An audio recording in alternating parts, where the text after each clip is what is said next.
Hi, so I'm Jamie. I trained as an animator and I used to make some YouTube stuff, and I've been on a bit of a creative journey as of late and realizing that I don't actually like sitting down at a desk all that much, and been wanting to like work with stuff by hand again and like the imperfections of working with handcraft things again. So yeah, I'm on this little creative journey of just like figuring out what I enjoy again. So today I am doing a workshop on, my tagline is putting the intent back in content. And because I've done the rounds of being a YouTuber and also been sucked into like how it feels to like, you know, when you're making stuff more algorithmically based and like you get in your head about like things need a certain amount of likes or views or, and it removes like the artistic part of it and just being able to play again. So today I thought we'd come in and talk about a bit of like what I'd learned from what I did on YouTube and strip it back and being like what actually made me excited about that in the first place, how we can just like work with textures and get back in touch with how does this feel, what colors do I like, and just getting back with creative intuition. I think as far as I've seen, everyone's really enjoying it and everyone's getting a chance to express their individuality here. Like I've made it kind of clear that like, look, there are no rules, there's no good or bad art. You can just express yourself and also try something new, try something that you're familiar with. We've got some people making some setups that like based on like their pets. We've got other people doing some like really wacky characters. Other people seem to be asking each other for prompts and they're working together to figure out what they want to make.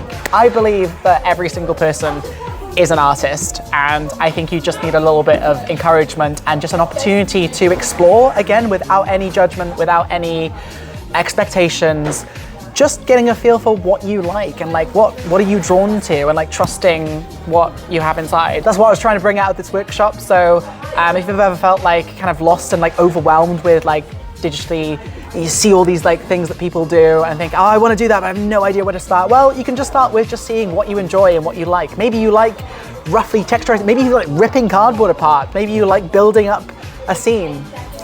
You get to try that here. Okay. I was so excited to do this because I think back to when I was a kid and the kinds of backhanded encouragement I had, or like I was told like by art teachers that you can't draw it this way or this isn't real art, or when I believe that if you let your individuality shine, like you will come up with the most amazing stuff. If you're allowed to do what you're drawn towards, you'll come out with amazing things and have so much fun. I think there's so much more room. We need more artists, so come and have fun, come make art, come be silly, come be serious.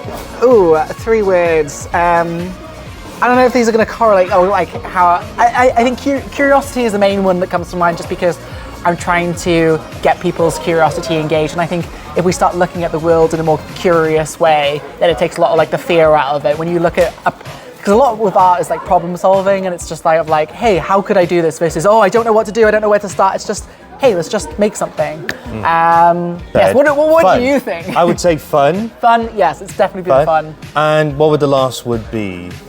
Possibly inspirational, because I'm hoping that, well, I was hoping that people will come away from this thinking, hey, I have everything I need like inside me to make stuff. I have ideas, I have inspiration. Or even if you come away thinking, oh, I really like this one thing, but I'm not sure where I want to go with it. Well, you've got an anchor of something to work with. Like for me, like I really like the color red, so I integrate the color red into a lot of what I do. You may come away thinking, oh, well, I really like working with paper. I really liked, you know, so yeah, inspiration is a big one.